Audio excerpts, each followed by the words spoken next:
Ini adalah penerima dana ArtSpas kami. ArtSpas adalah program seni sepanjang musim. Sebab masa COVID tu kita duk fikir macam mana kita nak tolong kita punya arts arts practitioner. So kita pun mengeluarkan inisiatif ni. Kita bagi dana yang tak adalah besar sangat tapi cukup untuk merancangkan ni. Jadi mereka salah satu penerima. Dan nak jadikan cerita, kita pergi tengok ada rehearsal di Kelantan. Dan saya masa tengok tu saya kata tak boleh lah. Patutnya originally dia orang patut buat persembahan di Central Market open air. Saya kata tak boleh sebab ni terlalu istimewa. Kita kena mertabatkan dia. Saya tengok adik guru kita kena hormat dia. Cik Lah dah berapa 30-40 tahun bergiat. Saya rasa tak patut kita letak dia open air performance di tepi ni, memang tak boleh. Lagi itu satu. Nombor dua, konten tu pun sangat bagus dan saya rasa memang sebab itulah kami alhamdulillah balik KL daripada rehearsal tu saya terus telefon Cik Rudy. Dia pun sangat-sangat memberi kerjasama dan alhamdulillah here we are lah. Ya, saya cerita atas kita mendapat 130 permohonan, kita shortlist 32, kita kurniakan 21, kita belanja dalam 1.462 juta. Dan program tu berjalan daripada Oktober, pertengahan Oktober sampai ke bulan 25 sampai hari Christmas. Ada lebih kurang sebanyak 70 webinar, lecture, hybrid, live show. Ini yang pertama, kita punya live yang pertama di Matic. Dan ada dalam 70 event lah, 70 item semuanya. Okey, selepas kita berumur 5 tahun di Hasanah, kita telah memberi perhatian kepada dua teras. Nombor satu adalah pemeliharaan dan pemuliharaan tekstil heritage satu. Nombor dua yang kita ada hari ini adalah ArtSpas, iaitu seni sepanjang musim untuk merancangkan dan menyokong penggiat-penggiat seni yang macam Persidaya yang kita tengok hari ini. Kita ada banyak lagi, macam saya kata 21 penerima, tapi saya terkejut dalam masa sebulan 130 permohonan dan saya kena baca semua. So untuk menjawab soalan, insya-Allah tahun depan ArtSpas ni adalah program tahunan. Jadi kita akan buka geran kita bulan April insya-Allah dan kita masih akan mengadakan program kita suku keempat setiap tahun. Jadi pergilah pada website Hasanah, yayasanhasanah.org.my, suku kedua, dan selalu beri perhatian untuk teks. Mana tahu kalau ada yang berminat nak buat geran tekstil atau juga yang untuk ArtSpas. Thank you Kak Zai. Thank you ArtSpas. Thank you Yayasan Hasanah. Terbaik. Saya rasa pendigitalan ni tak boleh lari. Kalau kita lari, kita akan ketinggalan. Ya. In fact, masa saya mula-mula berbual dengan Persidaya, dia nak buat performance biasa sahaja. Saya kata tak. Kita kena gunakan teknologi apa yang kita boleh buat untuk menarik minat dan untuk memberitahu di luar sana. Wayang kulit pun akan mengasimilasi perkara ni. Pasal tu kami introduce, kita buat masuk LED supaya penonton nampak ahli muzik buat apa. Itu satu, itu hanya untuk permulaan. Dan even kelir tu yang bersusun satu selepas, jadi cerita tu macam bersambung-sambung kan. Jadi walaupun itu not quite pendigitalan, tapi kita dah kita dah ke arah tu. Dan Persidaya memang daripada Tanah Merah Kelantan kot. Jadi kami kata kita punya dana, mereka beli skrin yang 70 inci tu, saya kata mulakan dengan subtitling. Sebab bila show ni pergi keluar, banyak orang tak faham cakap Kelantan. Orang Melayu kita pun tak faham, orang asing lagilah. Jadi kita kena lagilah tak faham kan. Tak erti. So kita kena mula slowly but surely kata orang. Biar perlahan tapi pasti. Perlahan tapi pasti. Jadi saya rasa kita tak boleh tidak. Especially yang cultural heritage ni, jangan ingat walaupun cultural heritage, antik, tak pakai pendigitalan, saya rasa itu adalah tanggapan yang salah, sangat salah. Ya. Okey, mungkin ada perancangan daripada akan datang untuk yayasan untuk mewujudkan program bersiri pula kan.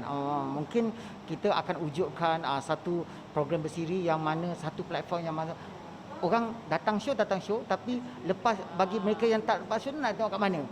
Mungkin perancangan itu untuk di orang yang luar negara pun boleh tengok. Yeah. Sebenarnya Cik Azmi itu soalan menarik sebab kerjaya saya sebelum ni memang saya banyak buat reality TV untuk cable network. Itu cerita dia, right? Bila Cik Azmi cerita tu, ini soalan sedap ni, okay? Sebenarnya kita patut buat macam tu untuk konten. Walaupun tak bersiri, kita kena adakan, kita kena wujudkan platform supaya lepas habis show ni, mereka boleh terus menjana pendapatan. Takkan, okey Hasanah, takkan tiap-tiap tahun kita nak bagi dana untuk orang sama, kan? Katakan yang 21 ni, tahun depan mungkin kalau rezeki orang lain pula. Tapi yang 21 ni kena menjadi usahawan. Ya, dia kena cari. Hasanah insya-Allah boleh bantu. Kita boleh bagi networking. Mungkin kita ada platform. Mereka boleh masukkan konten dia di situ, baru kita boleh jual konten dia, IP tu dia orang punya. Tak ada satu kali kita balik pada Matic hari ni happy seronok, lepas tu gone. Tak boleh. Pasal tu kalau kita tengok, saya kena sebut ni, macam negeri Thai kan, dia punya pertabalan Raja Bhumipol dia 100 years ago, footage tu ada lagi. Pasal dia orang mendokumentasi sejarah dia orang. Kita juga kena mendokumentasi budaya kita. Dokumentasi doesn't mean print. It can be film, it can be content. Jadi insya-Allah memang itu adalah antara satu perancangan kami. Kita nak mengajar kita punya penggiat seni ni macam mana nak kelestarian hidup. Sebab dia tak ada, jadi kita kena bantu, kan? Mungkin di luar sana yang mendengar program ni atau perancangan mungkin ingin bekerjasama dengan yayasan untuk mensupport industri seni. Mungkin dia orang nak support dari segi dana ke apa ke. Mungkin yayasan terbuka kepada mereka-mereka, especially kepada syarikat-syarikat korporat, kan? Mungkin macam mana? Cik Azmi, soalan best-best. So, saya nak cerita, sebenarnya soalan tu sangat-sangat relevan. Kerana pada tahun ni kami Yayasan Hasanah telah berkolaborasi bersama CIMB. Sebab tu hari ni CIMB punya foundation punya CEO ada, Cik Rafi Hanif. Dia datang dan Yayasan Hasanah, CIMB dan Cendana, kami nak menunjukkan kalau tiga pihak ada dana untuk seni, kami buat apa yang kami buat, tapi kami gabungkan kita press statement kita. Press statement kita mengatakan bila tiga bergabung, lebih banyak penggiat dapat benefit. Jadi tahun depan saya dah ada 2-3 foundation yang merisik kami. Saya rasa lebih ramai lagi bagus. The more the merrier. Memang saya rasa kolaborasi adalah the way to go. Itulah dia saya rasa teks ni memang dah diumumkan, tak salah saya, I think up to RM1 juta ya. Dan telah diumumkan bajet, bukan bajet yang terbaru ni, tahun 2020. Dah bertahun dah, right? Tapi kenapa orang tak pick up benda ni? Kenapa orang lebih suka macam lifestyle? Masuk gym boleh dapat exemption. Beli laptop boleh dapat exemption. Kenapa beli tiket wayang, beli artwork, beli buku-buku arts, beli alat-alat painting? Kita kena keep going, Cik Azmi, sebab perjalanan itu masih jauh. Gitu. Nombor satu, saya bersyukur sebenarnya di yayasan ni ada kami punya ahli lembaga pengarah di Khazanah dan Hasanah ada menyokong kesenian, dan kesenian adalah heritage, warisan dan budaya. Itu penting, ya. Nombor dua, saya menyeru badan-badan korporat yang lain untuk sama-sama membantu, sama-sama take part. Dia tak payah, dia macam bersedekah, tak payah banyak tapi selalu, right? Dan nombor tiga juga saya harapan saya pada Motek dan kerajaan is orang yang kita letakkan pada tempat-tempat yang tertentu dalam bidang seni kenalah orang yang cintakan seni. Dia tak boleh orang yang tahu seni. Dia kena celik budaya. Tak boleh main letak plug and play, cannot. That's why kita kadang-kadang tak dapat nak kecap benda tu. And then bagi saya term low hanging fruit dan short gain tak wujud dalam art sebab dia mengambil masa yang lama. Jadi dia kena beyond self interest. Itu penting sebenarnya. So bona-bona lah.